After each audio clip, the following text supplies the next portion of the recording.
Hello everybody, and welcome, at long last, to the live Bulbacast episode recording. It's been a long weekend, but now we're finally wrapping things up. Before we begin, though, I would once again like to thank those of you who were here last night watching my Twitch debut with the 6-hour Heart Gold playthrough. I would also like to apologize once more for the multiple times I burst out singing during the stream, and for when my father showed up in the Twitch chat.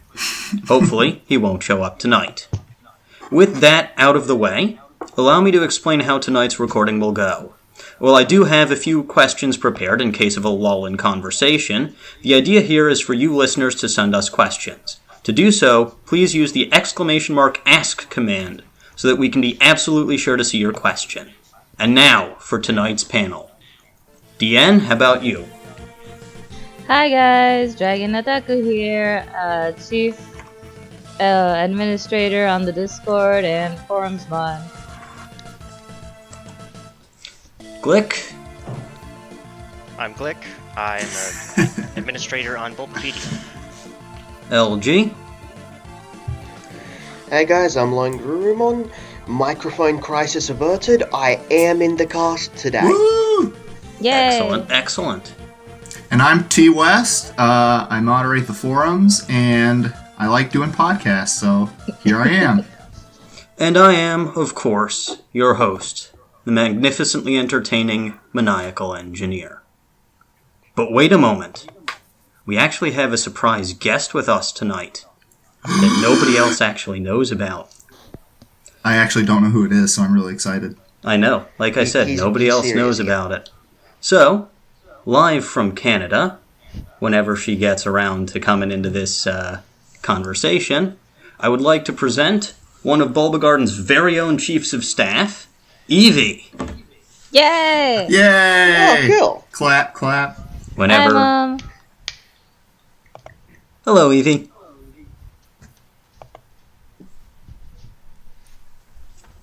Evie? Hey guys. So yeah, I've actually known about this for a few days now, but I've kind of kept it hush-hush.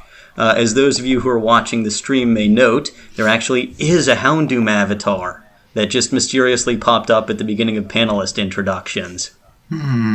Mysterious. That's very suspicious. Yeah, well.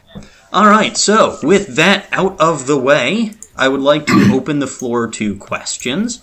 But because it does not seem like we have any at the moment, let's start with my first. With my first backup question.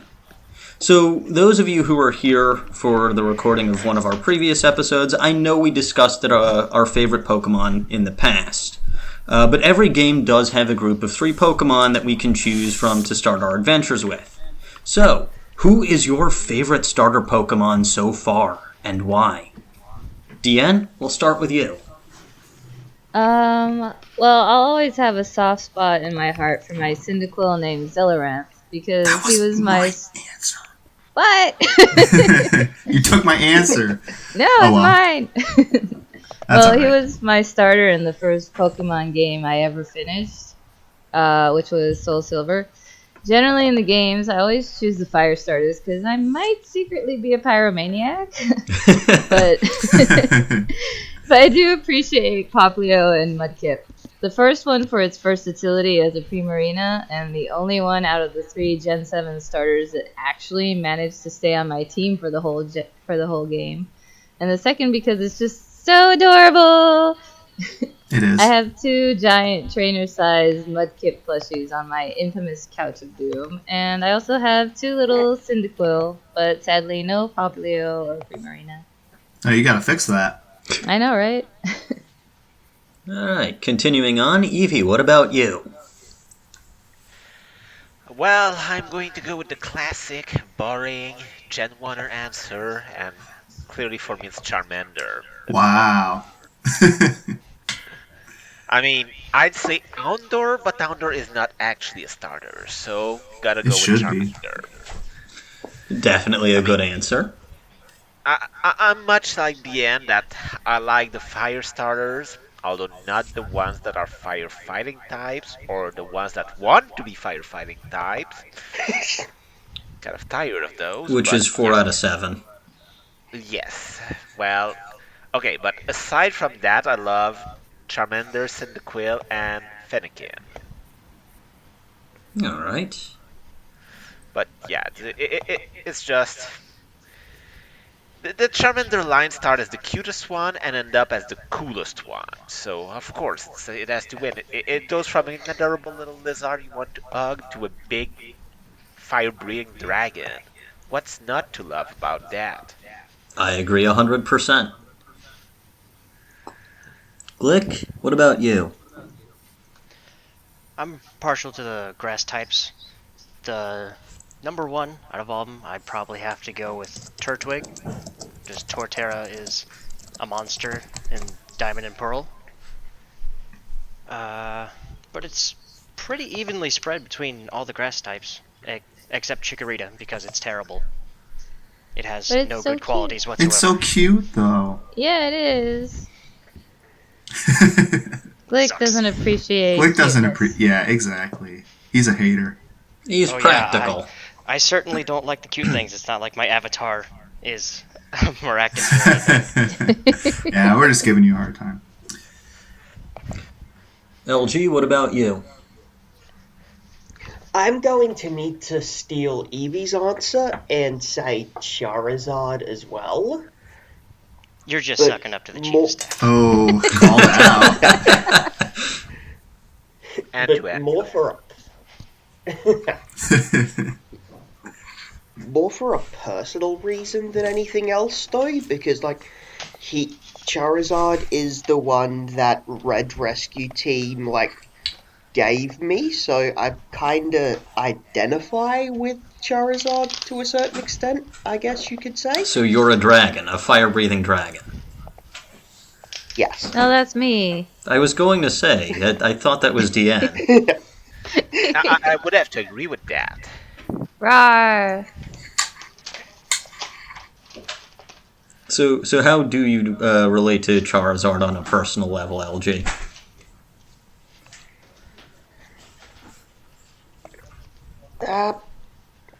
Really, I guess that it is just the mystery dungeon thing, I guess. All right. TeaWest, what about you? So, I already mentioned it before, but I do like Cyndaquil a lot. It's super adorable. And I like Typhlosion a lot, too. And I think Crystal was my first game, so it's just nostalgic. And I remember Cyndaquil from the Pokemon Puzzle League game, too, on Game Boy Color. That was a fun game, too. I also like Mudkip a lot. Super Yay. adorable. I also really like Rowlet and Decidueye, if we're going to go with something a little more recent. I like Rowlet's super cute, and I think Decidueye is really cool. So, yeah, I think those would be my top three. All right. Well, this is kind of awkward because my answer was also already taken twice. But, so, my favorite fire-type starter is, of course, Charmander. It was the very first starter that I ever used in Pokemon Red version. And it's, of my top 3 starters, it's the only one whose entire line that I like. I like Charmander, I like Charmeleon, I like Charizard, I like Mega Charizard X, I like Mega Charizard Y. The other 2 in my top 3 are the Piplup family and the Rowlet family. And, while I love Rowlet and I love Dartrix, I am not a fan of how that line turned out. I really wish they'd have continued with the bow tie theme instead of the bow and arrow. Although I will admit that is a somewhat clever pun and an interesting direction that they did take it. But, I am disappointed with how that one turned out. As far as the Piplup family goes, I do like Piplup, especially for its appearance in the anime, and I love Empoleon. I am a big fan of Steel types, and Empoleon is, I think, to date, the only Steel type starter that we've ever had. Both of those are great. It's just Prinplup is kind of just there. Yeah. Well, that's the thing with a lot of those middle forms is they're just there to be the next evolution up until you get to the main third form, right? Well, yes, of course, but that's not to say that you can't dislike them. Or that you can't like them, sorry. Big They're difference all there. awkward teenagers. Well, see, I think Dartrix actually gets that particular look right more than any of the other ones with the hairstyle and the vanity and so forth. Yeah, it really is. He's branching out a bit. Yes. So no love for Gen 5, huh? No, really. Out of all of the starters, and again, out of all the starters, I think Gen 4 had the strongest set of starters in general. I don't think there's a bad one among the bunch, but Gen 5 starters really just feel like meh to me. Yeah. Yeah, I'm just Samurot's kind I of like cool. Oshawott. It's cute. I like cute things, okay? Perfect. I think, Oshawott is the only one that I actually use in Gen 5 because the other two would just... Nope, not interested. yeah. I mean, one, it was the third firefighter in a row, and two, Snivy just doesn't know what it wants to be. It's got stats all over the place, and look-wise, it's not brilliant either. It's got those two little legs at the bottom. It's like, are you a snake or a lizard or what? Yeah, it's just... I don't know, I never really got into Snivy, so yeah. Gen 5 was... Yeah, was not the strongest set of starters by far. Yeah. And I think we can all... Well, it seems like we can all agree on that. Which, again, is Yeah. not to say that the Gen 5 games themselves are bad. They are. Well, although I was going to say, although I know a couple of us have different opinions on that. I was just making a commentary on just because people were saying their starters and I didn't hear anything from Gen 5, so it's interesting. Yeah. No, I do actually like the Gen 5 games. I just am not a particular fan of the starters. By the way, guys that are listening, it's the !ask command to send us a question. I don't think we've gotten any so far, so send them in. Otherwise, I'm going to have to keep going through my own questions. Hey, that's okay. Again, Let's it keep is on perfectly rolling. fine. Anyway, I think we've discussed this one enough, so let's move on to my next question. What is your favorite Pokemon region, and why? We'll start with Evie on this one. That's a good question. I'd say it would probably come down to... Well, I'll do a top 3 because that's what we're doing apparently. I'm not sure what order they're in, but these are the top 3 for me. Johto, Sinnoh, and Unova. I'm not sure what order in. Unova might actually be the top 1, and after that, Johto, Sinnoh, I'm not sure. Okay. Any particular reason why? It's actually hard to say. I mean, for Unova, it was the novelty of the whole thing. It felt like a really brand new region, a whole new place to explore, more than any of the others before or after. In part because it was like all the Pokemon were new. In part also because it was really the first region that to give us very well developed gym leaders. Like all the gym leaders had other things that they did beside being gym leaders. There was the model, the pilot, and it shaped what they did. So it made that a very well developed region. Johto is in simply because it was the first region to really have its own flavor. Kanto was just generic. Johto had a really Japanese feel, obviously, with the towers and the critique and all. And it really defined what we came to expect from regions after that. And Sinnoh was just really well done, I guess. Alright. Glik, what about you? Well, if we're doing top 3, number 1 would be Hoenn. Woo! Number 2 would be probably Alola. And third, let's just go with everything that isn't Unova, because Unova's the worst. Oh, wow. Ouch. The thing I really liked about Hoenn was the connection. Gen 3 Hoenn is actually the only region that doesn't have gates separating everything. There's actually a large portion of that game where you can just go all the way from what is it? Cherry Grove, I think, or no, Petalburg. Cherry Grove is in Johto. I was just playing through there last night. Yeah, but from Petalburg all the way up to like Fortree is just one giant road. It's not sectioned off, and this is the region for the water types. This is the part of the region for the grass types. This is the part for the fire. It all blends together.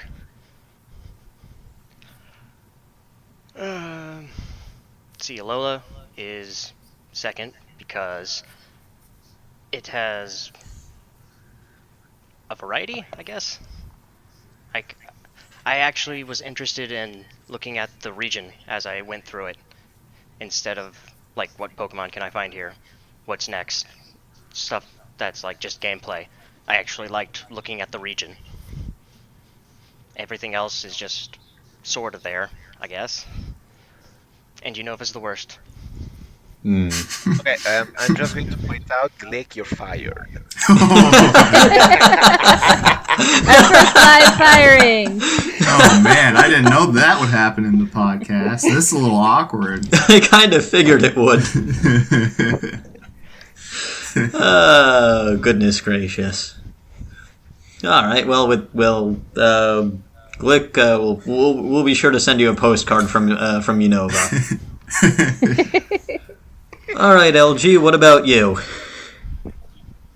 Okay, I'm going to say that number 1 is Sinnoh, number 2 is Unova, and number 3 is, I'm going to take a page out of Glik's book and say everything that's not Johto.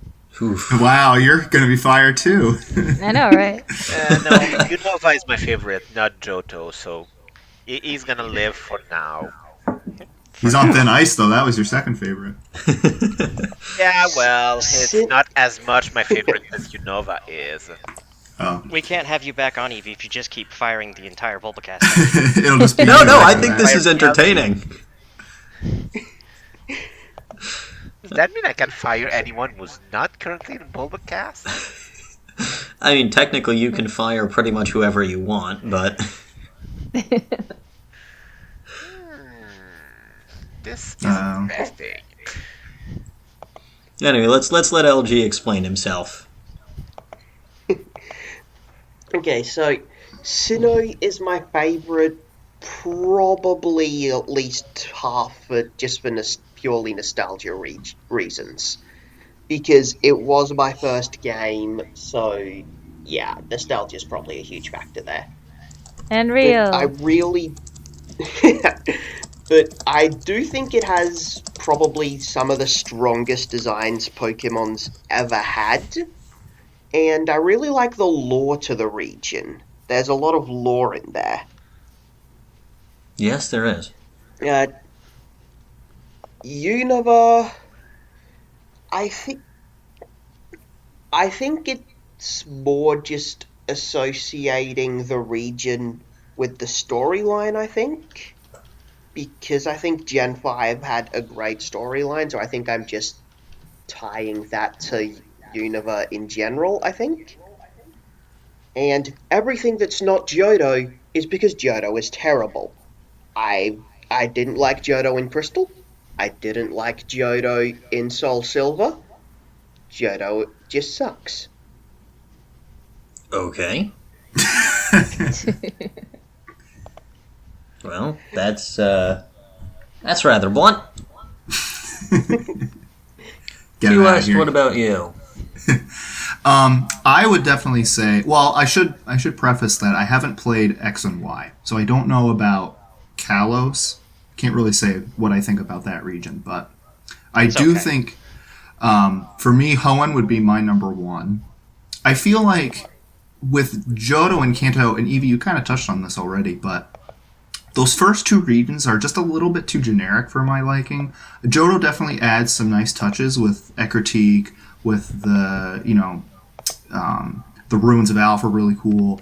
But I think Hoenn was the first region where they really started expanding the cities and the environments, because you had volcanoes, you had Fortree City, you had just that expansive water area, Pacific Log Town. They just really started to branch out and go in different directions with the region, which I just appreciated a lot.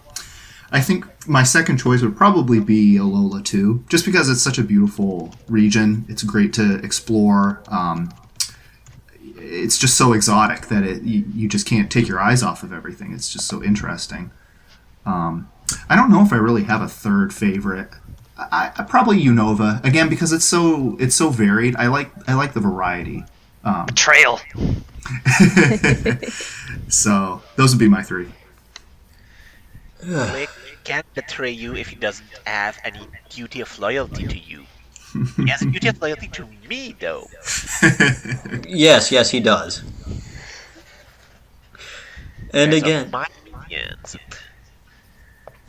my answer was taken not just once, but twice. Hoenn is my favorite region for the very reason that TeaWest mentioned. It really is one of the... It is the first region to have a lot of different types of cities. You have a lot of interesting cities like Pacific Log and Fortree. You know, every city in Johto and every city in Kanto, and even every city in Sinnoh, they're all, on the ground. They're all, they're all basic cities. Fortree City, the houses are in trees. Pacific Log Town, it's a city built on floating logs. It was the first region to have a desert. It was the first region to have a volcano. It was the first region to do a lot of things. And yeah, I suppose future regions might have done specific things a little better. I think that Route 4 and the Desert Resort are a little bit better of a desert than Route 111 in Hoenn. But on the other hand, Hoenn did it first. Hoenn did a great job with a lot of things. And, it's still my favorite region to date. As far as my second favorite region, I'll have to copy again and say Alola. Twinning. When I got into Sun and Moon, I really started to... I had a feeling that I hadn't had for a while, which was I want to explore this region. I want to know everything there is to know about this region. And, I think that... it's the first time in a long time that I had that feeling. Not because I got jaded, although maybe slightly, because Pokemon was the same, was not quite the same thing, but it was it was the same sort of story over and over again with the 8 gym leaders and the villainous team and this and that and the other. And Alola and the Sun and Moon games changed that. So, that was a little bit of something extra that helped me want to explore the region and explore the story. So let's go with that. And I really don't have a third favorite region, so I'll just go with Sinnoh because Platinum is still my favorite game. Okay, with that, we've actually started getting some user questions. We will. I didn't get to answer. Oh, Yeah, right. Sorry, Deanne. It's your turn. Okay. Well, I'm in charge of Discord, and Lone's a Discord mod, so he is fired because I really like Johto. Man, they're dropping like flies right now. Well, anyway, as I mentioned previously, Soul Silver was the first Pokemon game I ever actually finished, and there's just something about the aesthetic of the region that I really like. I like they have like the buildings blend into the scenery of each town instead of just these like bright red and bright blue buildings standing out like neon signs. Also, it's one of the few Pokemon games I can play with the sound on without wanting to set myself on fire. What, you don't like trumpets? No! I really like the soundtrack for Soul Silver and Heart Gold. It is might great. Yeah. I don't know, like, even now when I go back and I'm like, oh, I need to catch this Pokemon for Bulba trade in Soul Silver, I'm like, oh, I really like this music. It might be nostalgia, but, like, I still go back and play it, like, even not for Bulba trade. I still yet to actually give Gold, Silver, Crystal a proper go, though. I basically only started Crystal to be a brat because I have a Japanese system, so I got to play a day early. I'm terrible, I know. And then after I got to the first route, I pretty much stopped playing. Crystal is good, though. Yeah, I need to get back into it. It's just, I don't know, I just got distracted by the Ultra games. Ultra Sun and Ultra Moon. For rank 2 and rank 3, I guess I'd say Kanto, because this was also in Soul Silver, and I'm boring. And Unova would be third place, because I hated the plot, but I liked the scenery. And Fair Alola enough. gets props because it's tropical and I grew up there. So, in the tropics, So not Alola. So is she half-fired? Yeah, we'll go with that. Yeah, sure. Alright, so I guess in this case, last time there was no love for Gen 5. This time there's no love for Kalos. I guess it is what it is. Yeah. But anyway, like I started to say, we actually do have some questions to answer at this point that are not my own. Yeah, you guys are awesome. We got a lot of questions here. We Thanks, do. guys. So we will start with the first question from Chrissy Oak, which is, what do we know about the 8th generation? I'm assuming it's the 8th generation of Pokemon. We know it's on Switch. I was going to say, that's probably about it. Yeah, I think that's it. I mean, I've been following that a lot, but I don't believe we've got any other real confirmed information other than it's being made. Hopefully we'll hear something about it soon, because it's really just been a lot of speculation at this point. Yeah, that's pretty much the extent of what we know right now. I was going to say, we TeaWest, would know. you We are don't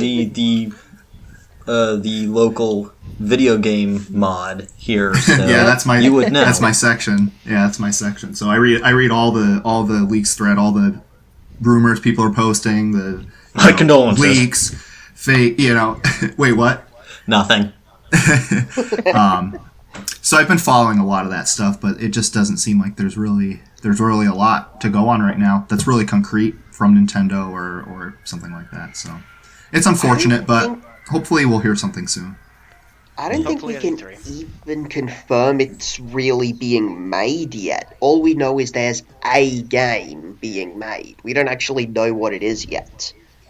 I mean, No, it's they've said it's the next generation. They have. So it's going to feature Captain Picard instead of Captain Kirk. Ooh, Professor Nice. Picard. I like that. That would be interesting. Yeah, I'd buy it. I definitely Uh, would. In space? Yes, new Oh, can region you in imagine space. that? Holy cow, that would be amazing. You get Deoxys as your starter. Yes. No, I'd- just start I'd with play get it. a Clefairy. I'd play it. Alright, yeah, I don't think there's really much of a need to go through the entire panel for that one, but thank you, TeaWest, for your expertise. You're welcome. Next question is from Kung Fu Ferret, and I actually like this question quite a bit. Who is your favorite Digimon? We'll start with Glik on this one. This is just a trick to see if Evie will immediately fire me again, isn't it? Yes. You're the guinea pig. Well, I haven't ever played any of the Digimon games, and I only watched, like, the first series. So, probably gonna have to go with a pretty generic one, and say, War Greymon. Fair enough. LG, I can guess what yours is. Yeah, I mean, you guys heard me say my full username at the start of this thing, right? No, I wasn't paying attention. Oh, wow, thanks. Well, now I know where I stand. Rude.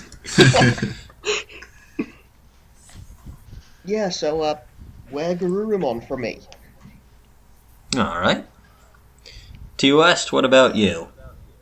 So I know nothing about Digimon, nothing. But I do know there's a Digimon called Wormon, so he's my favorite.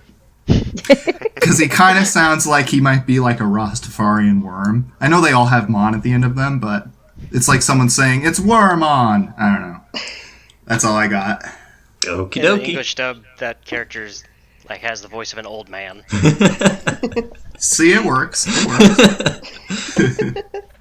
DN? I'm actually gonna need LG's help for this because I've only seen the first series. LG, what's the pre-evolution of your face? Well, his face is Max from Goof Troop, so... Yeah.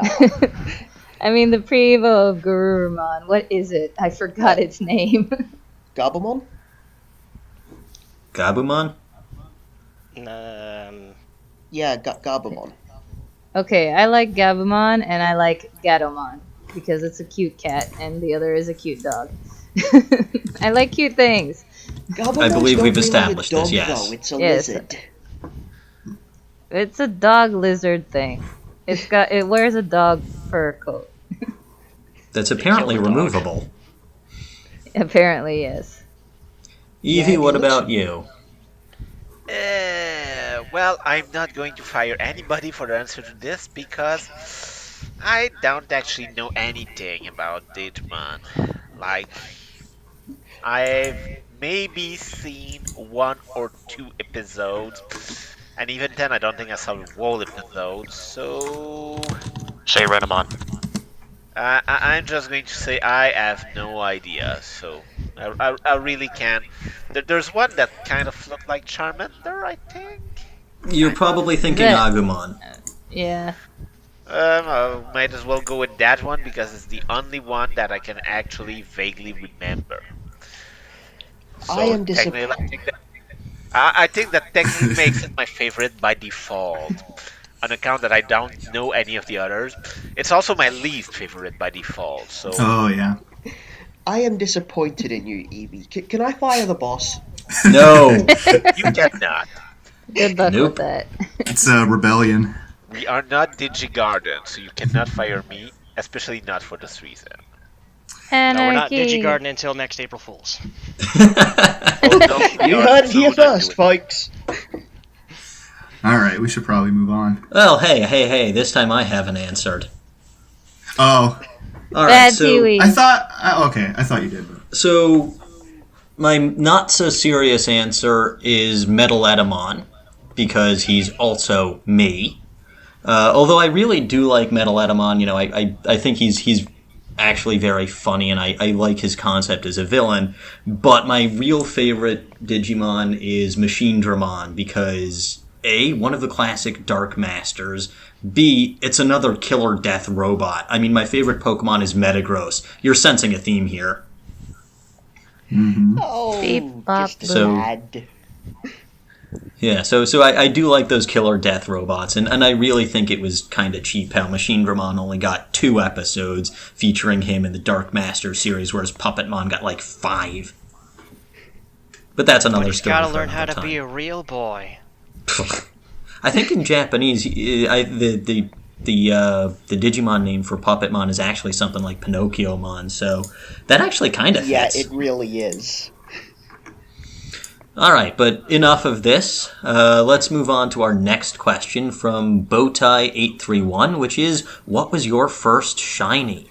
And we will start with LG on this one. Just go Now- rapid fire. I'm actually under the impression that DN actually told this story during her streams earlier on this weekend. I did, in fact, do that. Yes, but Can not I everyone suggest- was here for that. Yeah. I didn't hear that. Can I suggest that anyone whose answer is Gyarados just say so now and eliminate themselves from I don't count that one. Okay, but yes, Okay. for people who weren't here when DN told the story, when I first started my Pokemon Platinum, a friend of mine gave let me look through his PC and pick a Pokemon out for me to have, just to start off my game. And I saw this cute little yellow dog thing, and I decided I want that. That was Rio the Riolu, the perfect Pokemon, and no one can tell me otherwise. She was yellow. I tell you She otherwise. is perfect.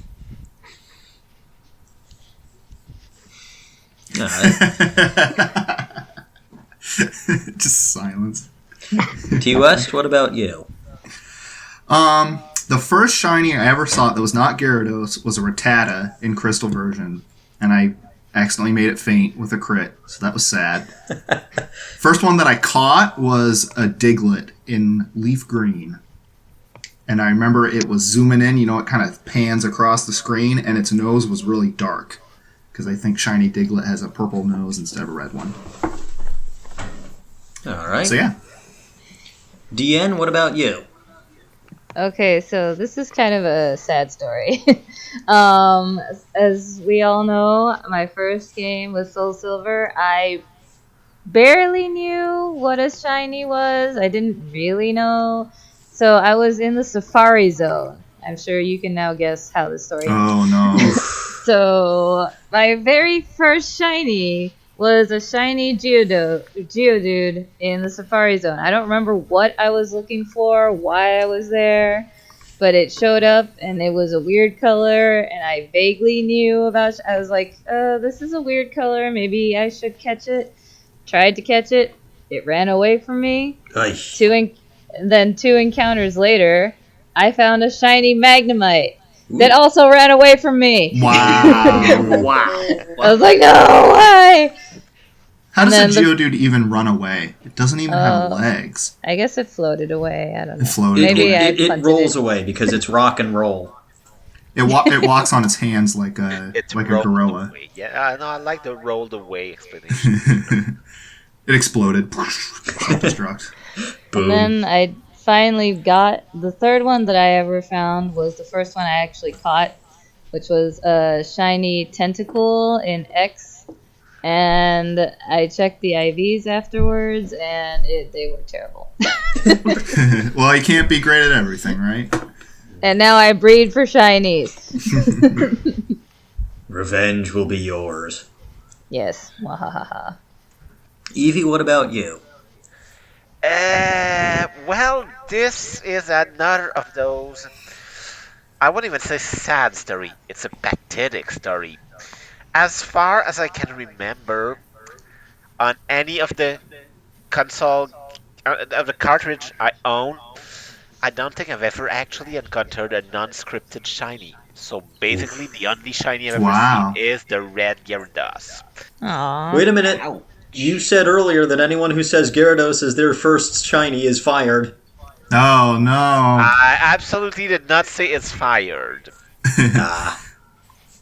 Nice try, though. Oh, well. Is that just going to come up in every question? Firing people? It probably will, yes. Well, it is a tradition. Anyway, Glik, what about you?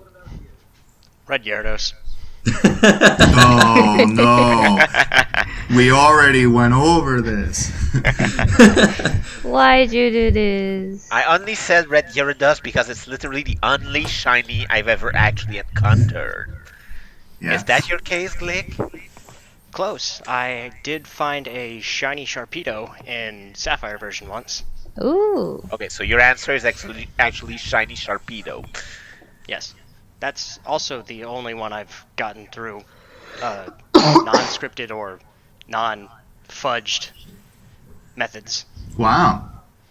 I feel like some games are just, you never find any, and then some you just find a ton of them. I remember my white version, I found like 3 or 4. It was crazy. You're so lucky.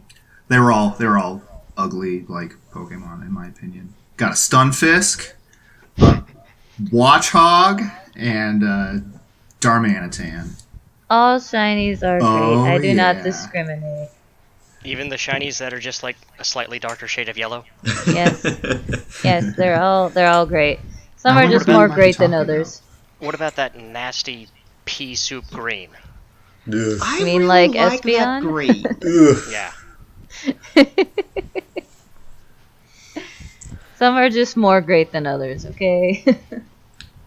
So, my first shiny was a purple Wurmple in, I believe it was... Purple Wurmple. Say that 5 times fast. I believe it was in Sapphire version, and it was before I could catch Pokemon. Like, I did not have Pokemon. Oh. I was going to ask what it would have turned into. So, yeah, so I didn't catch it. And for the longest time, that was the only shiny Pokemon I ever saw. Then I got my shiny Rotom in Platinum after like 2 or 3 resets. And a few other shinies here and there along the way. But yeah, Purple Wurmple was the very first shiny that I ever found. And I could not even catch it because I did not have Pokeballs. It was horrible. So that's about it for that question. So let's move on to our next question. It's similar to our first user question, but a little bit more opinion-based. Figgy-chan asks, what do you hope will come from the 8th generation, like mechanics and designs of Pokemon, and the overall competitive meta? TeaWest, you are still the VG mod here. Let's start with you. That's a good question. I don't know. There's a lot of things that I think about. When it comes to abilities, this doesn't have anything to do with the competitive meta, but I'm thinking about, those abilities that will draw in Pokemon of a certain type? Like, I can't remember any off the top of my head, but I like think Magnet Pole might attract steel types in the wild. I just think those are really cool because it helps you find something that you're actually looking for. That's just a kind of side question, though. So, I do like the way they've been kind of mixing up the battles in terms of things like Mega Evolution and Z moves. I'm not sure where they would go next, and it's kind of interesting to see if the... A moves? A moves, yeah. That'd be good. I wondered what if they could... what if they put both of them in and then added something else? I'm not sure. I haven't really thought about it too much, but... Yeah. All right. Deanne, what about you? I hope that they put in more regional variants, and I hope they bring back cross-gen evolutions. And more evolutions, of course. Yes. One for every type. Yes! All the types. I just said that. Yeah. I was just agreeing. All right, speaking of Evie, what about you? Well, since we're on the topic of Evie, I'm going to agree with Deanne that I would like to see more evolutions. Yay! And more regional forms, and more cross-generation evolutions. Competitively, since they did ask about competitive, I will simply say 3 words as a fan of the fire type. Die, Stealth Rock, die. That's 4 words. Wasn't that 4 words? Yeah, okay, it's 4 No, words. it's technically 3. Die is the same word. That's good point. See, we got owned. Yeah. But at the point I don't even defend die, myself, just, yeah. Rock, die. Stealth Rock with a dash in the middle. It's just 1 word. Glik? The point still stands. Stealth Rock is... It just limits some types way too much for the meta to be LT. Poor Charizard. Poor Volcarona. Yes, Charizard, but mostly everything that's fire flying, and even everything that's vulnerable to rock at all. Flying and bug and ice. Yep. So yeah, competitively that needs to go. Other than that, I mean, like I said, the end pretty much spoken for me.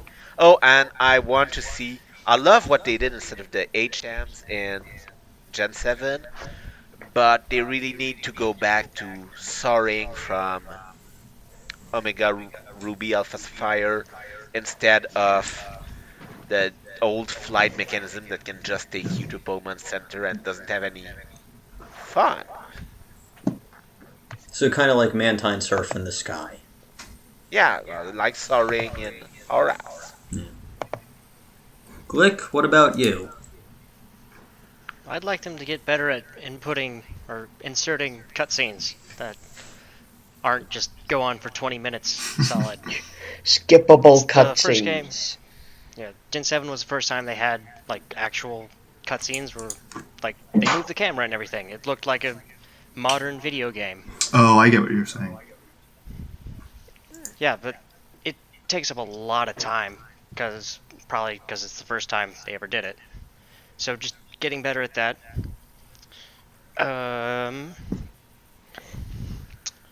Regional variants. Well, pretty much, I'd like to see return in every feature they've ever put in one game and never put in any game ever again. Which is A lot. yeah, it's pretty much every game that there's some new fancy component that they never touch again. Don't play the competitive side, so I've got nothing there. Alright. LG, what about you? Yeah, I can't really say anything for competitive either. One thing I really want them to do is separate Festival Plaza from the internet. I don't want to have to go into Festival Plaza just to use the internet. Yes, just give us back the PSS. It was perfect. Exactly. Yes. Also, sorry. Bring back walking Pokemon. Yes. That was great. That might be outside the realm of possibility now that they're full 3D models. Yeah, that's fair. Damn, what else was I going to say? New Mega Evolutions. Luxray needs it. He needs it. If they do a Sinnoh Have you remake, ever tried they can to put use a one in. Luxray? I mean, seriously. It's terrible. And, another thing I'd like, if I can butt in. Fix the yeah, sure, go ahead. timeline, story, universe thing. The whole universe split because of Mega Evolution thing, it's just confusing and nonsense. Fix that. No, it's Yeah, great. You're fighting that's again. Aww. Wait, if I'm fired twice, that means I'm rehired. Double negative. Well, we all know I never fill in the paperwork anyway. LG, did you have anything else? A dolphin Pokemon. We're overdue. I'm actually So we surprised can we all haven't name had it one yet. Sapphire. We should all name it Sapphire. Yeah, And a it's like flamingo But Pokemon. that would have been a much better answer if Saphir was actually in the chat with us. see, that might actually knock Dragonair out of Saf's favorite Pokemon slot if we had a dolphin Pokemon. That would be a That tough would be choice for him. blasphemy. Yeah. But yes, we are due for dolphin Pokemon. Okay, what do I want from Gen 8? I think there's only one thing that I really want from Gen 8. Can anybody guess? Is it Pons? Cyrus.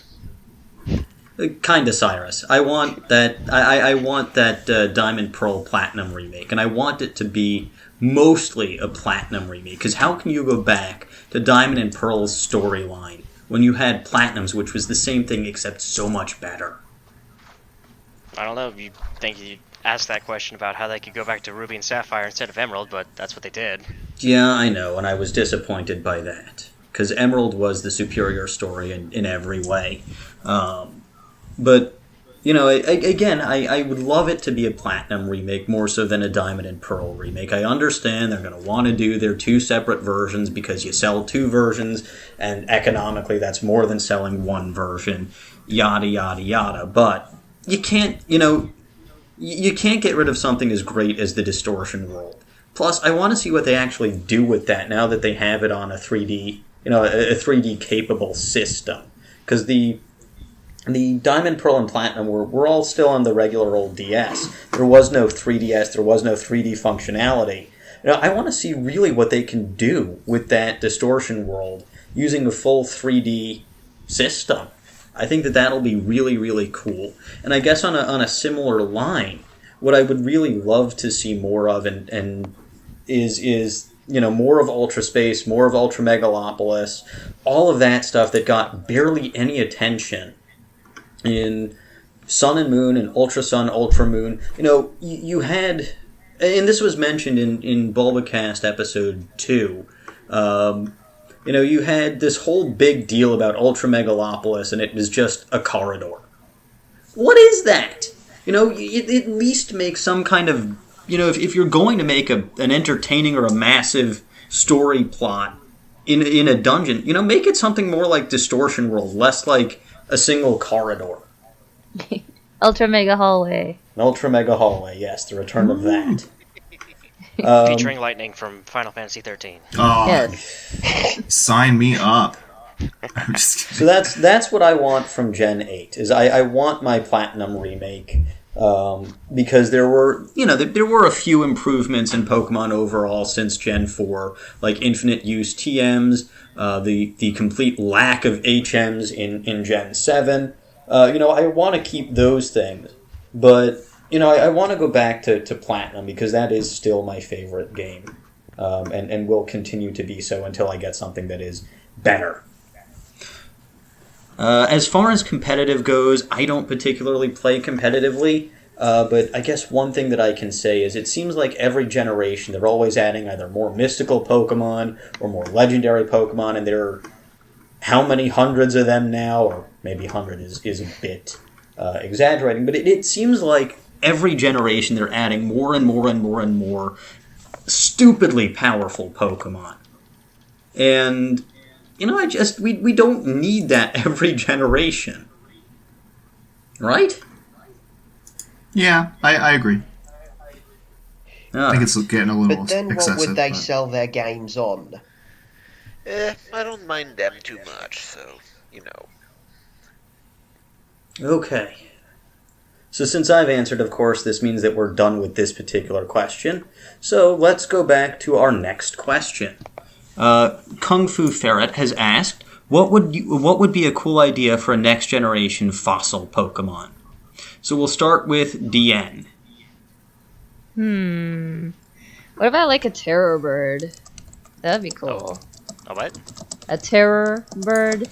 They're like really. Like those giant hawks that big enough to eat people?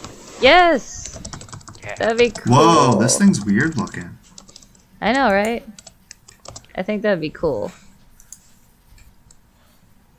Huh. That's a good answer. Alright,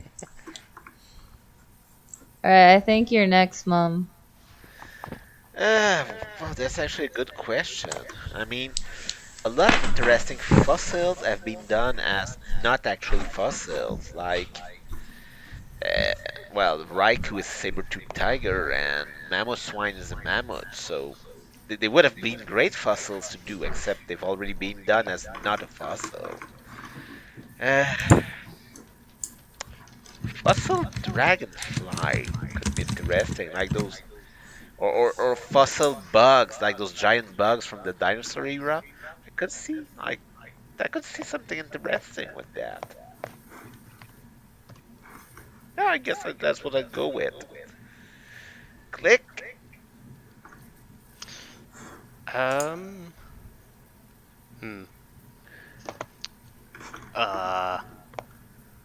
I don't really know a lot of old, like, prehistoric animal things, really, so kind of drawing a blank.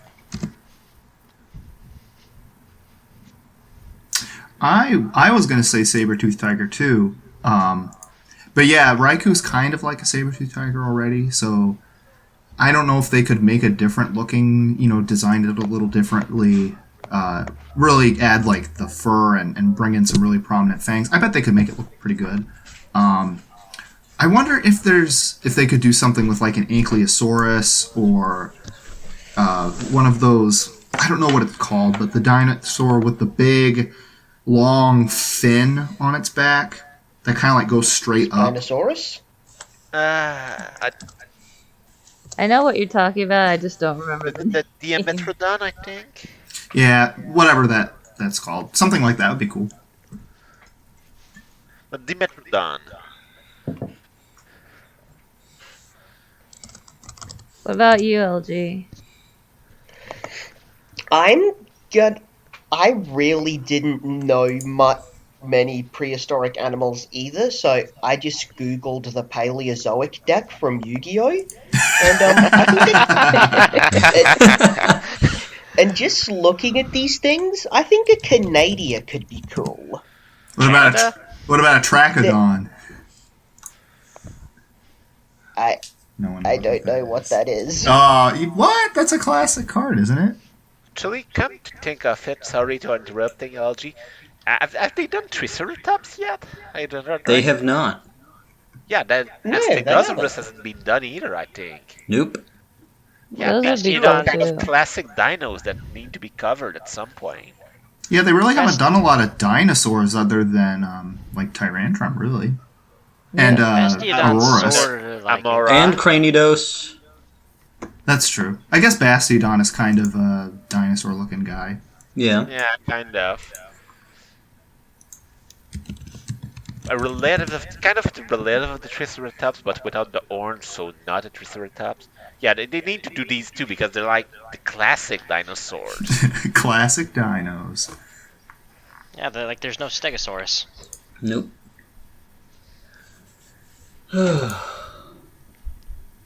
Alright, so I guess it's my turn, huh? Yep. So I know that Tyrantrum is a rock dragon, but it's a dinosaur. It doesn't count as a dragon. Can we please get an actual fossil dragon? Seriously? Why do you That would wanna- be cool. Why do you want to require dragons to be fossilize real. me? I don't want to fossilize you. I just want a fossilized dragon. Like, Giratina being a ghost dragon is cool. Can you imagine, like, a dragon... Kind of, well, I suppose getting back to Digimon for a sec, kind of like Skull Greymon, where it's pretty much just bones. You know, a rock Ghost dragon type. would be pretty cool. Yeah, like an actual, again, Tyrantrum is rock dragon type, but it's not a dragon, it's a dinosaur. So I guess that's just my opinion, but you know, I do want an actual fossilized dragon Pokemon, or maybe another kind of quote unquote mythical creature that's not real, but you know, something like a centaur or something similar. You know, a fossilized mythical creature like a dragon Loch Ness or a Monster. unicorn or the Loch Ness. Well, isn't there at least one Pokemon that's based on the Loch Ness Monster, or am I misthinking? Oh, Lapras. Yeah, There's My bad. Lapras. that's what I thought. My bad. No, Lapras is pretty cool, and not just because it's an ice type. God damn it. All right, so we've been going for about an hour now, but I think we've got time for a few more questions. So let's go with this one. This one is a good one. Chrissy Oak asks, "What was your worst decision made in the game?" We'll start with TeaWest on this one. Oh no, I don't know if I have a good answer lined up. Your worst decision. I don't know. Can we come back to me? Because I may need some time to think about it. All right, fine. Should we start with me this time for a change? Yeah. Sure, let's start with me this time.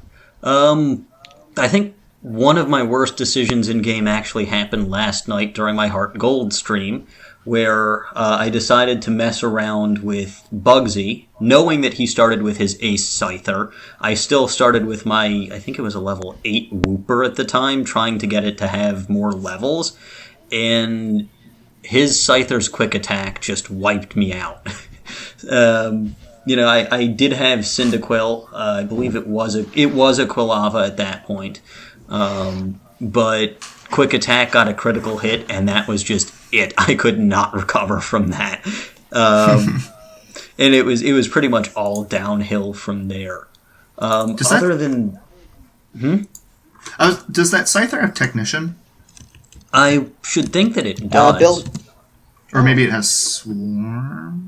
The only Pokemon move that it has that's bug type is U-turn, but in any case, that it still had focus Energy, Quick Attack, and then I think it did something else to lower the stats of my Quilava, and it was gone.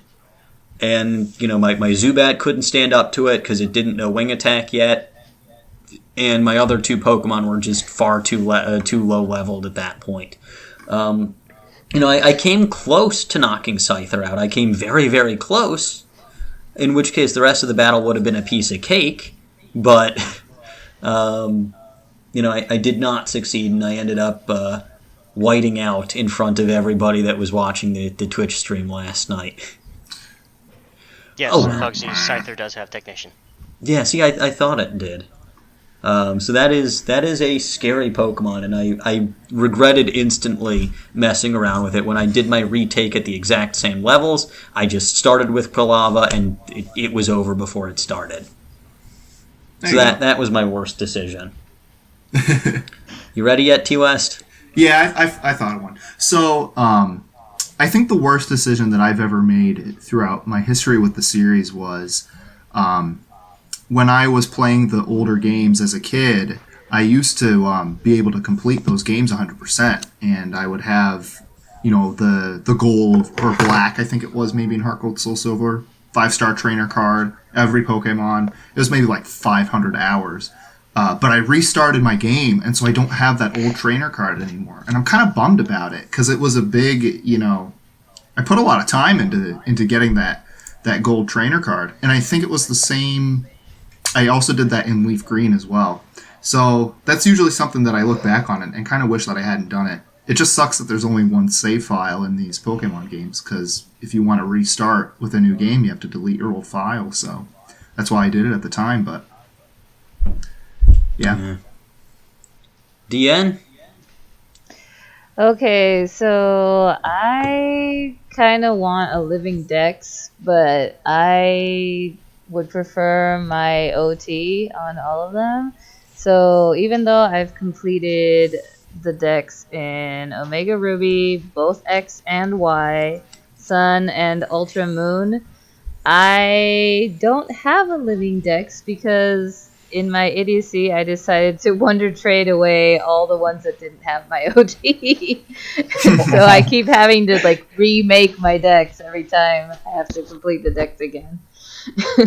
What's the one? Do you know off the top of your head? What's the one that you're bumming about the worst? Like, what was the worst one to trade away? Well, actually, okay. So sometimes I play in Japanese, so they have Japanese names, and I sort of didn't bother reading the nickname. This doesn't sound good. So I had this crystal named Hermie that got me through Y, and I'm very attached to my teams. And then there was a guy on the public server who was making a living dex, and he needed some help, and so I was like, oh, most of these don't even have my OT, whatever. And I wasn't looking, and I gave him Hermie. Hermie! No, not Hermes. Come back, Hermie. Rest in peace. Well, we're at doing least this. At least he's alive in somebody's living dex, so at least he's helping somebody. Well, now we're doing this podcast, so you can send out a request over the internet. No, I know who has it. I know who it is. I just don't want to destroy his living dex by asking for Hermie back. So how is your thing going to work with mythical Pokemon that can't have your OT?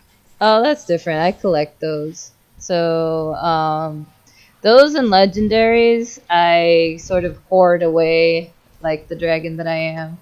So even if they don't have my OT, I'm fine with those because, well, they're myths and legends, so. Alright. Evie, what about you? I keep trying to think of one, but honestly,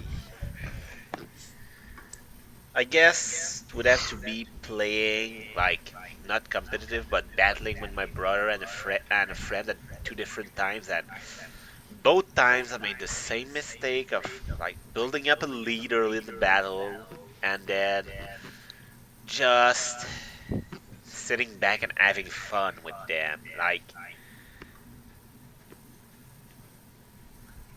assuming the battle is already won and not taking it as seriously. And then, of course, in both cases, I ended up losing the battle despite the fact that I built up an early lead. Unfortunately, I don't have any funny story of mistakes because, honestly, I think the biggest choice I ever made in a Pokemon game is what fossil or what starter to pick. I can't think of any starter choices that I regret, or any fossils choices that I regret, or anything of the sort, so I don't know. Alright. Glik, what about you? My worst decision was the decision to play Pokemon Black. Oof. Oh, come on! I thought you were going to say Pokemon in general. You know what happens now? Just a punch out. No, you're fired again, so triple fired, which means you're fired again.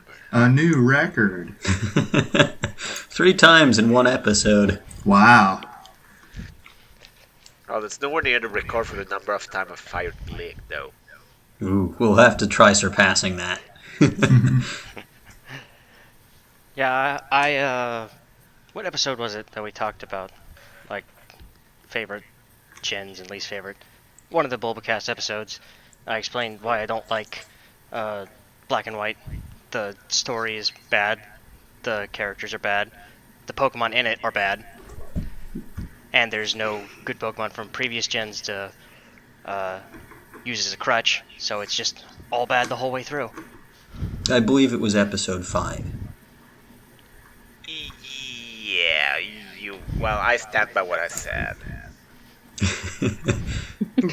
I mean, you can kind of sort of see where he's coming from, where if you don't like any of the newly introduced Pokemon, there's nothing for you, but...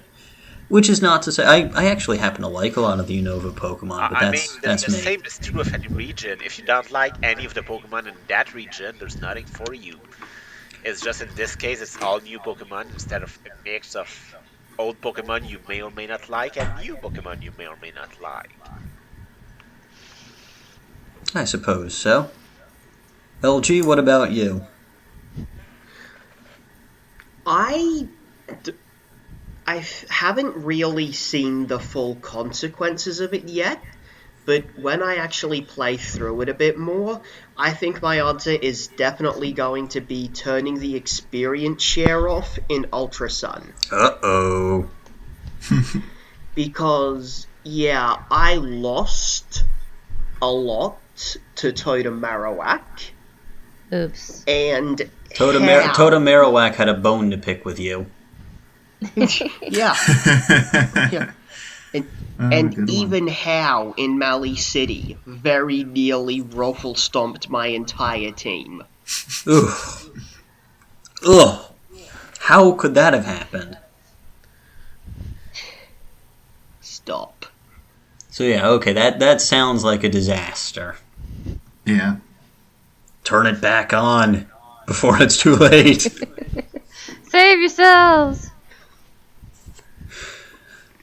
Alright, and since I already answered this one, I guess we're moving on to our next question. I think, what do you guys think? 1 or 2 more questions? I'm fine with that. Alright. Let's see. Pixel Rabbit 04 asks, what is your favorite color?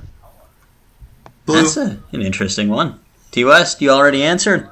Yep, I'm ready. Blue. You're ready, but it's blue. Yes? And the King of Puns is back. Always. Deanne? Blue. Evie? Yes. Well, I'm going to be original and say purple. It's a good Which has color. blue in it. Blue's in purple. I'll take that. It has blue in it, so it's Yeah, quiz, I'm okay with that. but purple is better than blue. You're wrong about that, but that's okay. Given my status as a social media banner, I have to agree. Well, you are the purple in you. I am, That's true. and right now I am theming David Tennant's Purple Man, so that should tell you something. Glik, Red. LG, Hex code 83A3EB. Wait, It's a what? light shade of blue. I knew someone was going to give that answer, or an answer similar to that. Is that the weird pink you Describe the gave color me? to us. Is that even a color? Is that the weird pink you gave me, or the weird blue? No, that's the weird blue I gave you. Oh, okay. Okay, So your I was answer close. is blue. It's a weird blue. It's Like a weird shade. It's a very, very A specific light shade blue. of blue. Yeah, it's like a baby powder blue. I see. Hey, at least it's blue. I'm gonna go with black. It's just a good color overall. Ooh, give it some edge. Technically, black is not a color, so you can't use that answer. I think it's more of a color than white is, but No. No, black No, is the let's- essence of all colors. Let's not get into this argument. why? We could just talk about Pokemon Gen 5. Well, Although- we Talk about how but I horrible could- it is. We'd have to kick Glik out of the chat if we did that. I was going to say I think there would be an all-out war between Glik and Evie if we did that, and we all know who would win. Yes. So I suppose let's not go there. But yeah, technically black is not a color. It is the absence of all colors, but I do like it best. It goes with pretty much everything, although I have to admit I'm starting to like it a little bit less for what I wear because it shows cat hair and it gets everywhere. But that's besides the point. That is so true. Other than that, purple is a good color. You show wisdom. Except Yeah. when you're big black. Well, anyway, so that's that question. Very, very simple. What is our next question? Dolce asks, favorite meal or snack? Ooh, that's a good question. Ooh, that is a good question. We're definitely not talking Pokemon anymore. Well, More than one. Say Slowpoke Tail. Well, apparently there was one hiker in Union Cave that got conned into buying a Slowpoke tail for 1 million Poké Dollars. But when I beat him, he only gave me 100 or so Poké Dollars. I felt so ripped off. Well, I know. he spent the rest of his money on the Slowpoke Tail. Yeah, you can't fault him for that. He doesn't have any money left. Anyway, we're not talking Pokemon here. We're talking actual real life food. Talking food. A couple people asked this question, actually. Yeah, so let's start with LG on this one. I like chicken parmesan. That is a classy answer. That's not I'm a kosher surprised you didn't answer. say Vegemite. It should have been Vegemite. No. Can you have Vegemite Parmesan? Cool. Wait, I missed something, I LG. don't Can you know. say that again? Yep. I was just saying, like, Vegemite is good. But What even it's is so chicken Vegemite? Parmesan. I need to It's look it up. like it's like a yeast spread. That sounds It's delicious. fun. It's hilarious watching foreigners try to eat it. I like how on Wikipedia, Vegemite is a thick black Australian food spread. Not even Wikipedia really knows what Vegemite is. Like, I have a bunch of Australian friends, and all I know is spread it very, very, very, very, very thinly on toast. That's all I know. Huh. Wuss. It looks just like jam to me. Or like, yeah, it looks like jammed. It is nothing like jam. Don't put a big old spoonful in your mouth. You will not Oh be God! happy. Threw up All right, in my mouth. Bulbacast episode 11. We're sending TeaWest to Australia and filming him live eating Vegemite. Wow! Yay. I can't wait. Are you gonna pay for that flight? Because I'll do it if you pay up. You can room with Archaic. I don't think I've ever met him, so he'd probably. Room with Archaic count as cruel and unusual punishment. Ooh, that's coming from you. All right, TeaWest, what about you? My favorite food. Oh, it's tough. I do like a lot of food. I would probably go with salmon. I like salmon Ew. a lot. Whoa! Well, like ew. Rude. There's something fishy about salmon. So that's good. That barely even counts as a pun. It may be just enough to tip the scales in my favor, though. Would you say it was a crappy pun? Maybe. So All right, enough of this malarkey. Move on. yeah, that's my pick. Since you guys were mean, I'm not gonna say anymore. So. Oof. All right, Poor Deanne, Tiwi. what do dragons eat? People? Oh no. Okay. Very predictable answer. We should move on then. I think Okay, I feel a can we little rephrase afraid. that? What is your favorite food, Deanne?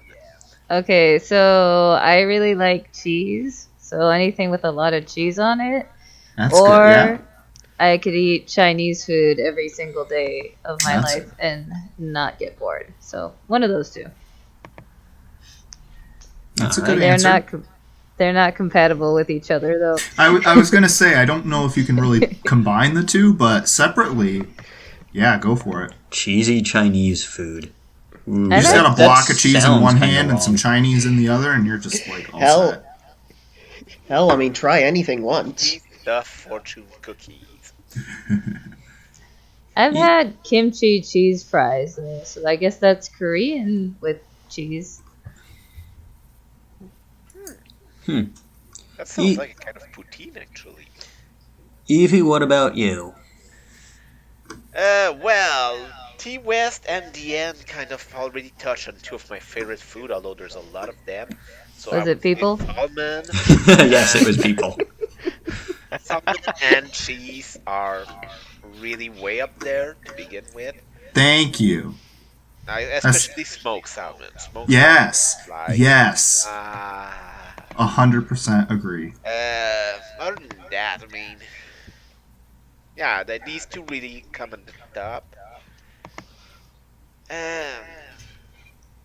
Poutine, well, cheese, but poutine comes somewhere near the top too. Gotta defend my local cuisine. And actually, lobster poutine. Lobster poutine from the Golden Fries food truck in Ottawa.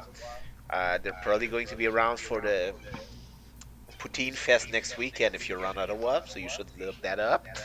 But yeah, their lobster poutine is great. Yeah, that. I mean, I could talk about my escargot and blue cheese sauce, which I've done in the past. But yeah, that's pretty much. Cheese and smoked salmon is the basis of everything else. All right. Mr. Glick, what about you? I'm a simple man with simple tastes. I like cow. Raw? Yay, steak. Raw cow? Just about. That's fun.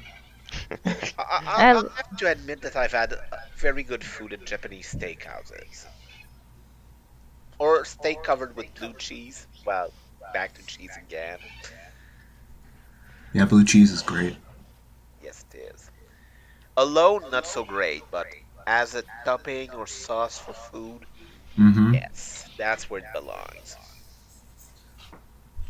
All right. So I guess touching back on my local cuisine, one of my favorite foods is deep dish pizza, and we are not getting into the argument about whether or not deep dish pizza is pizza or is not pizza. right And now. it's not Anarchy. here, so we're not getting into that argument. We are not getting into that argument here. It- Anarchy. I Anarchy. believe in the future we might have a New York versus Chicago episode where I go head to head against RQ, but maybe not. I thought we were going to argue about Hawaiian pizza. What we Yeah, should have that's is, honestly like, where I thought this was going. Yeah. we should have a multi-city thing, like New York versus Montreal versus Chicago versus other places. Throw Detroit in there. Why not? It's an idea, and it definitely Pizzacast. it definitely stemmed from all of the times that RQ and I butt heads because he's from New York, I'm from Chicago, and we have to. But yes, deep dish pizza is one of my favorite. From Boston, which is why I butted with him. Well, Because I'm from Montreal, he's from Boston. Of course we butted. but yeah, so deep dish pizza is one of my favorite foods of all time. At the other end of my local cuisine, given that I am Jewish, there are a number of Jewish delicacies that I enjoy. I think part of the reason that I enjoy this so much is because it was one of the very first things that I learned how to cook with my father.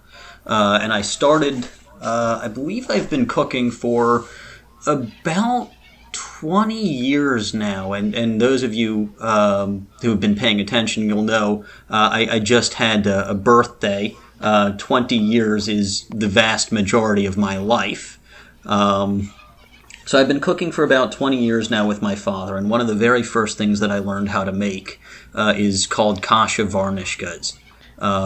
It's basically a buckwheat grain that you make. You put in a little bit of spices, you fry up some onions, you put that in there, and you get either bow tie or shells pasta, and you mix it, you cook that and you mix it all in. It's marvelous. It makes an excellent side dish, goes with pretty much anything that I can think of to make as a main course. It's great, and one of the biggest things that actually is a big deal for me, since I can't mix milk and meat, is it doesn't have milk or meat in it, so I can have it with literally anything. That does sound good. It's great. And like I said, I've been cooking it for about 20 years now. So you're a master. I'd say that I've gotten pretty good at it. I will maintain, as much as my father and I kind of got into it a bit on the Twitch chat last night, I will maintain I will never be as good of a cook as him, at least not until I have the same amount of experience as he does. Which will never actually happen. Well, yeah, probably not. I mean, at some point he may stop, but... Yeah, but that's not actually something we're hoping for. Absolutely not. No, he taught me most of what I know about how to cook, and I do enjoy cooking quite a bit. It's one of the few ways that I actually get to express a slightly more creative side to myself than my math and science background would suggest. We should make a Bulba Garden recipe book. Oh, and speaking of my math and science background, Saf, to answer your question, 3 + 2 × 4 is 11. Boom. Because I did see that you asked that question jokingly, but you have an answer. You did not trick me. Ew, math. It is a correct answer, yes. Yes. All right. It's about an hour and a half since we started. What say we answer one last question? Yeah, sure, I'm game. It's gotta be a good one, though. I think it's a pretty good one. Yeah, make it a good one. Kung Fu Ferret has asked another good question. What is your favorite Disney movie? Ooh, this is a good question. Really? Okay. They're really asking me this. All right, This is let's a let's start with Glik on this one. I like the Atlantis movie. That is a good movie. Yeah, it doesn't really get a lot of love. I was gonna say it's underrated, but it is a good movie. Yeah, it's got a lot of sci-fi feels. Got the Jules Verne and I another early, like, sort of science fiction writer that I'm drawing a blank on. Yeah. All right. LG? As I'm sure many of you who know me from the forums or the Discord will know, mine is a Goofy movie. That just sounds Of silly. course it is. That's a classic movie. Yeah. Extremely Goofy movie is also very good. Also good, not as good as the first one. Yeah, it's just like Alright. a really TeaWest? surprising... Never Huh? mind. LG, you were still going? Yeah, it's just like a surprisingly well-written movie for something starring Goofy. All Very right, I true. suppose that makes sense. TeaWest, what about you? My favorite is probably Tarzan. I love the soundtrack.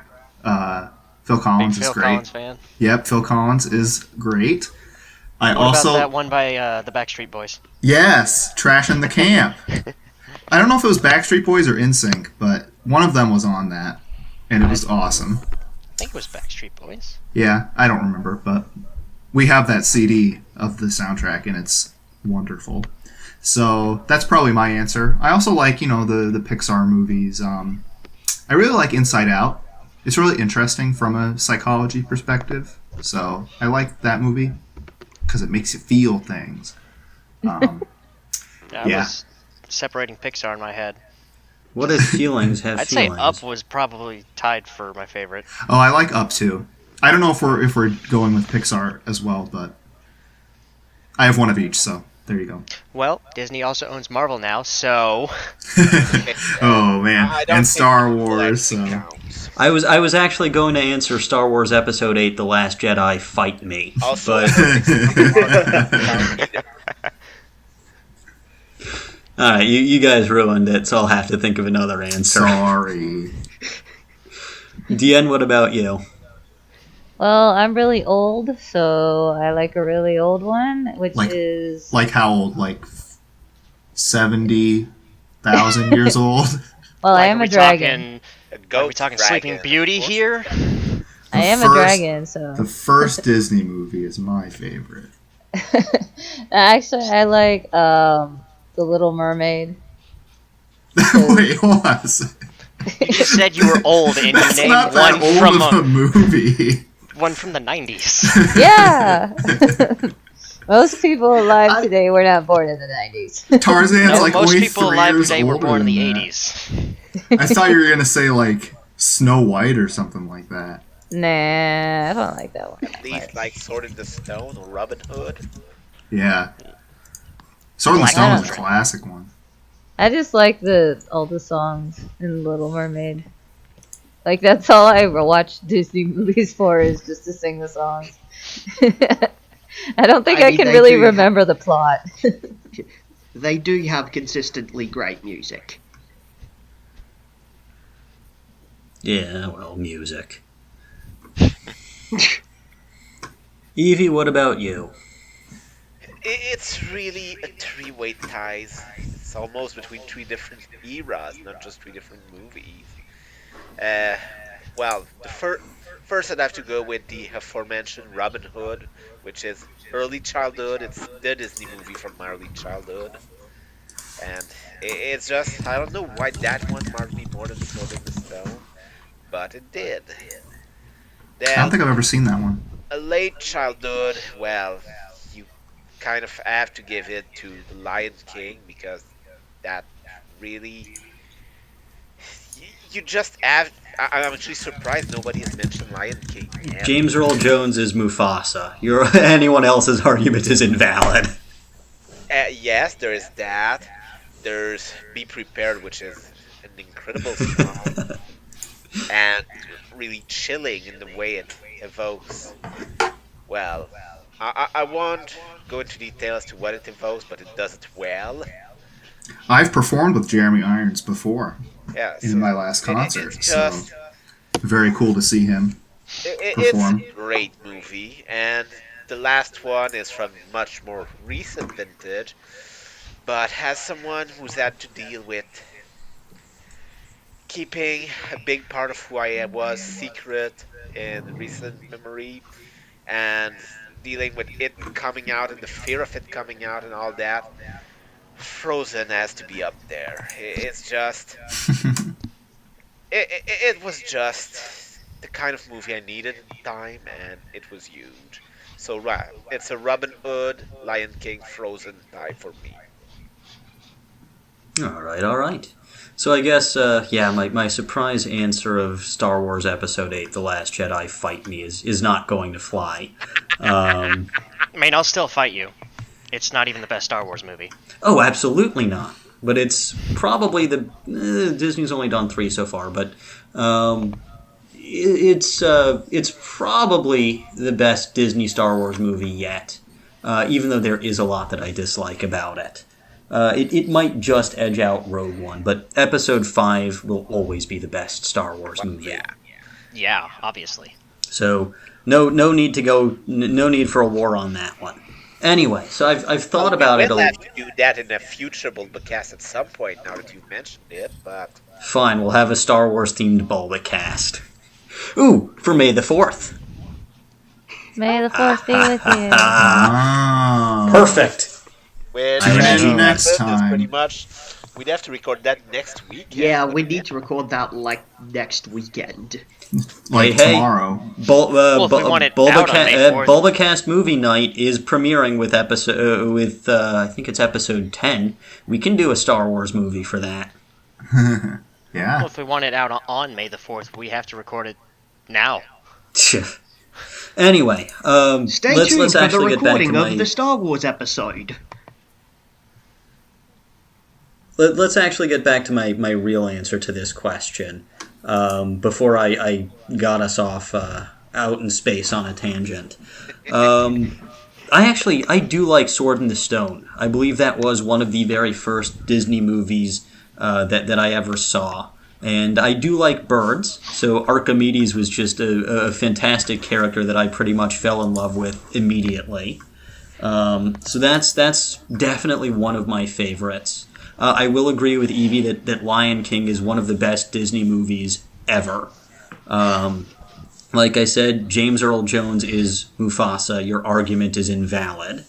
And then I'll have to say I'm surprised nobody said Toy Story. I think that's a good movie. I haven't seen that in a while. Yeah, I mean, I really do like Toy Story.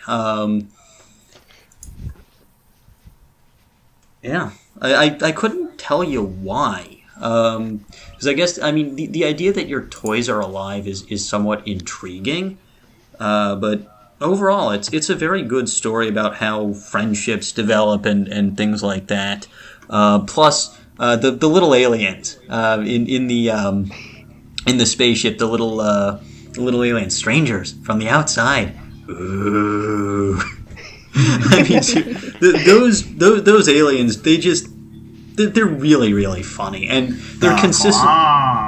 Yeah, they're consistently funny in every single Toy Story movie that I've seen. Which I think at the moment there are still only 3, so I have seen all 3.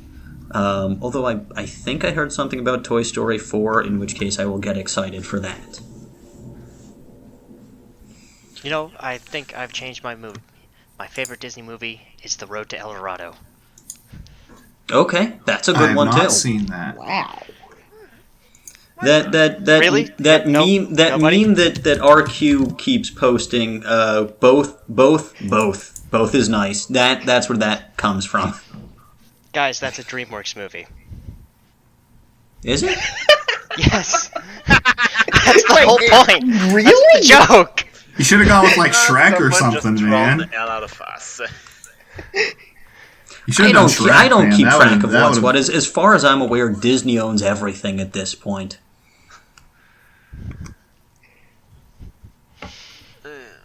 All right. Anyway, I think we agreed that was going to be the very last question, and it is actually starting to get dark here. So I should probably leave to turn on a light at some point. Anyway, I will say that even though that, like Reggie Gigas, this cast got off to a slow start, we actually did get very good questions from our viewers, and I really want to thank everybody for that. So I think that, with that, we'll wrap things up here. Thanks, as always, to the wonderful panelists for joining me here this fine evening. Without you, there would be no show. I would also like to give a special thanks to all of you out there who have been watching us at any point during the marathon of streaming this past weekend. This was certainly an interesting experience, and perhaps we will do it again someday, although let's give ourselves some time to recover before we do this again. Thanks to all of our streamers that hosted the various segments this weekend, and to everybody else who helped out behind the scenes. Truly, we could not have done this without any of you. We did record this episode on Audacity, so it will be uploaded to YouTube hopefully within the next day or so. But in the meantime, I am exhausted, so we probably should wrap things up here. Anything else any of you want to say to our listeners while we've still got their attention? Thanks for listening. Thanks, guys. And I will be back.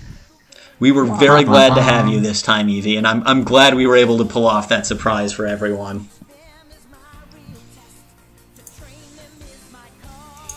All right. And so with that, live from Chicago, I bid you all farewell. Bye. Bye. See ya.